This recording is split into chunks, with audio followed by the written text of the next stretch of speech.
Instead of describing every single aspect of a character's appearance, just choose one or two physical traits that are especially unique and then focus on those. One or two unique and identifiable physical features can actually be much more impactful than describing each and every detail of a character's appearance. Plus, as a reader, I think it's just kind of fun to be able to fill in the gaps of a character's appearance with our own imagination, right? Welcome to the Fiction Writing Made Easy podcast. My name is Savannah Gilbo, and I'm here to help you write a story that works. I want to prove to you that writing a novel doesn't have to be overwhelming. So each week, I'll bring you a brand new episode with simple, actionable, and step-by-step strategies that you can implement in your writing right away. So whether you're brand new to writing or more of a seasoned author looking to improve your craft, this podcast is for you. So pick up a pen and let's get started. Today's episode is all about crafting memorable characters. Specifically, I'm going to talk about character hooks, or the things we can do to make our characters stand out from each other. So if you've ever wondered how to make each of your characters unique, or how to write a story with a large cast of characters in a way where each character stands out from the others, then I think you're really going to like today's episode.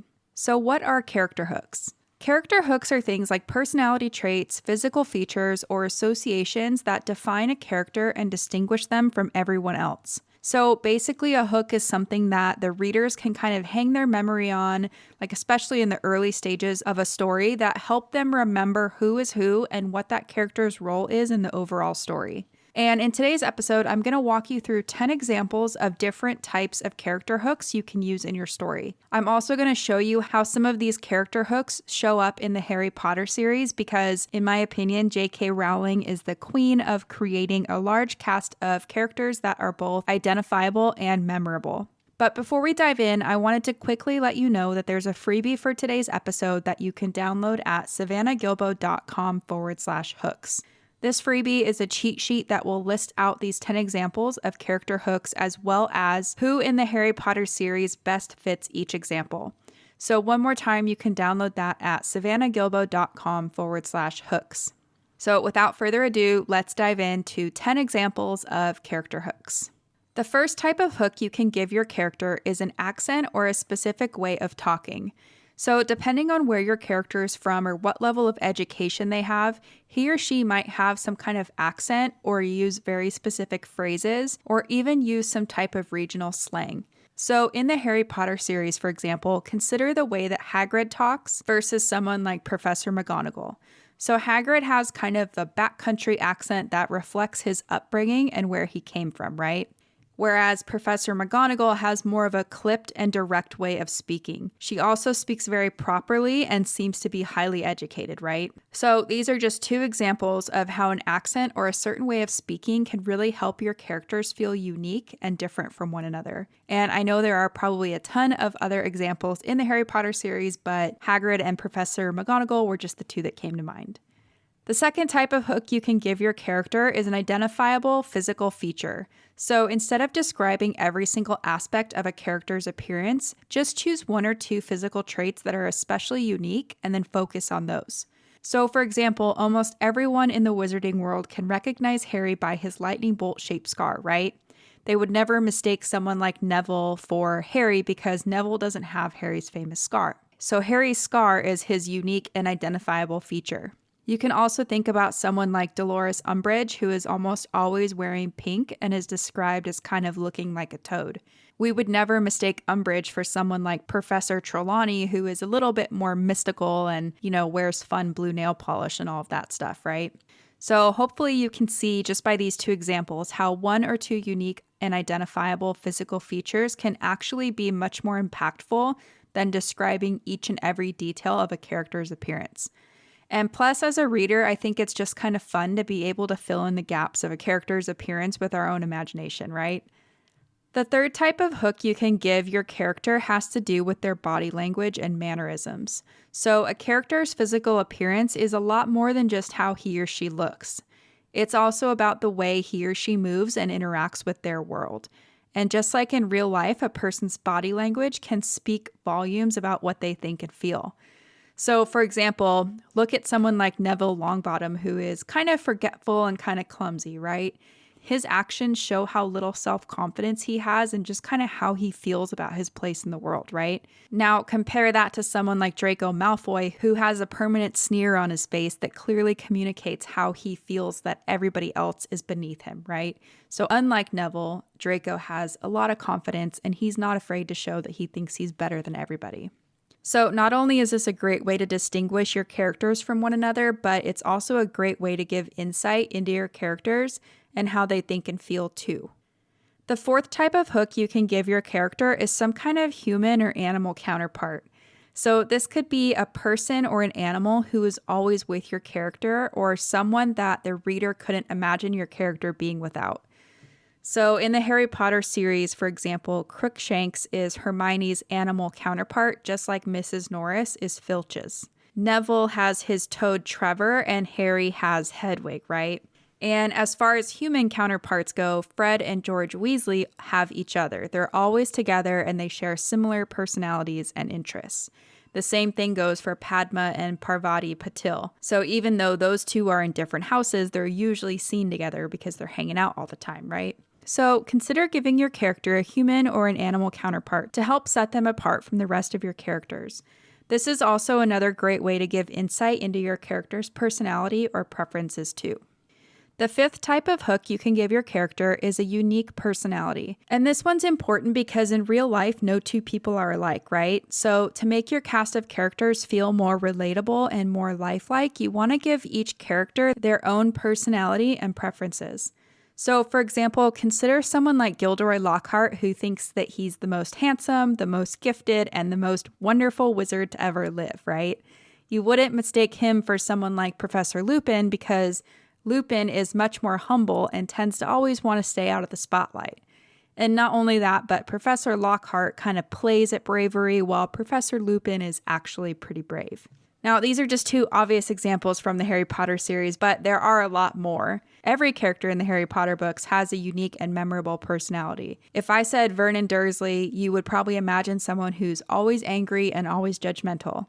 If I said Peeves, you would probably imagine someone who's goofy and always up to no good. If I said Lavender Brown, you might picture someone who's a little boy crazy but sweet, right? So everyone has their own personality, and this is just one of the things that I think makes the Harry Potter series so great and so worth studying. The sixth type of hook you can give your character is a good balance of strengths and weaknesses.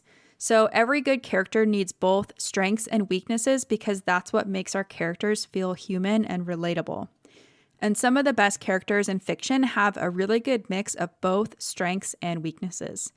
So for example, Harry Potter is both brave and loyal. He's also stubborn and he's sometimes reckless, which has more than once put his life and the life of his friends in danger. But all in all, I'd say he has a pretty good mix of both strengths and weaknesses. You can also consider someone like Hagrid, who has a lot of love for animals, right?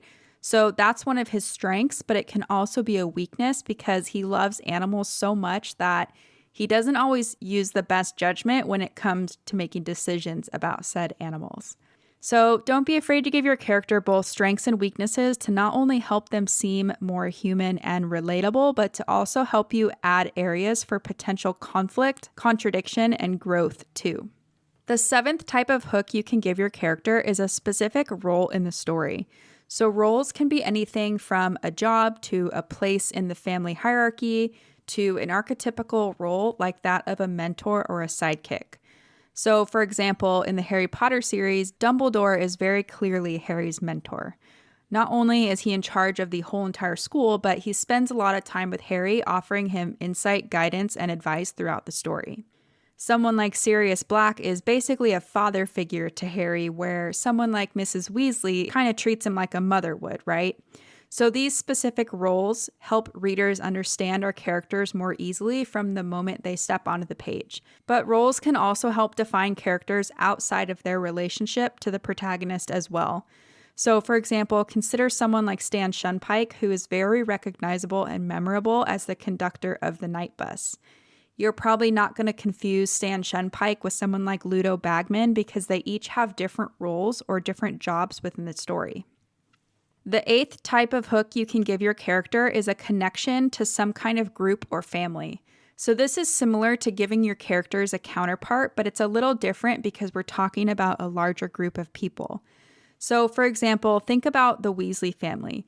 Every single member of the Weasley family has bright red hair. They also usually wear hand-me-down clothing and have used quality books, quills, and brooms, right? And then compare them to a family like the Malfoys, who are very well off financially and only use the best brooms, books, and quills. And not only that, but the Malfoys are also described as being physically pale-haired, pale-skinned, and as having sharp features. So you can very clearly see the difference between these two families, right? And this also kind of serves as a point of conflict throughout the story, which is kind of cool. Now, this could also work for groups like the Death Eaters or the Order of the Phoenix. And that's because by allowing readers to associate characters with, quote, bad groups like the Death Eaters or, quote, good groups like the Order of the Phoenix, it's easier for readers to understand a character's place or purpose within the overall story. The ninth type of hook you can give a character is a dominant emotional state. So most characters slip into a default emotional state when stressed or under pressure. So for example, when Hermione's stressed or she's feeling the pressure, her logical mind takes over. She turns to the library and gathers her books and just gets as much information as possible in order to solve whatever problem she's facing. Now compare that to someone like Draco Malfoy, who is almost always judgmental and snarky and who uses his pureblood status or his family's money or kind of like leans on the influence of his father in order to solve his problems. Those are kind of two very different ways of dealing with problems, right? So consider how your character would react in times of stress or under pressure, because in real life, no two people are going to react the same way under stress or under pressure, and it should be the same for the characters in your story too. So does your character freak out? Do they turn to books? Do they confide in their friends? Do they do something else? Like, how do they react to stress and pressure? The 10th type of hook you can give your character is a role to play in concealing some kind of mystery. So, for example, in the Harry Potter series, Peter Pettigrew disguised himself as a rat for over 12 years to hide himself from the rest of the world. And this concealment of the truth played a huge role in the third book of the series. And whenever people remember Peter Pettigrew, they always associate him with this mystery and this big plot twist. And the same can be said about Professor Snape, right? So throughout the whole series, readers were kind of on the fence wondering if he's a good guy or a bad guy or what his deal was. And I can't imagine talking about the Harry Potter series without mentioning Snape or the big secret that he kept hidden until the very end, because he's kind of the master of ambiguity and concealment, right? Like that was a huge twist at the end. So it could be that your character's hook is that they have a role to play in concealing some kind of mystery or hiding some kind of clue that's going to lead up to some kind of plot twist in your story. Now, you might be wondering, how do you incorporate these hooks into your own story, especially if you're not writing a story with fantastic beasts or wizards or giants or merpeople, right? Like, what if you're not writing fantasy? And the answer is that you just have to work with what you have, because you can use any of these 10 character hooks in whatever kind of story you're writing. And that's because diversity is very real, right? We live and breathe diversity on a daily basis.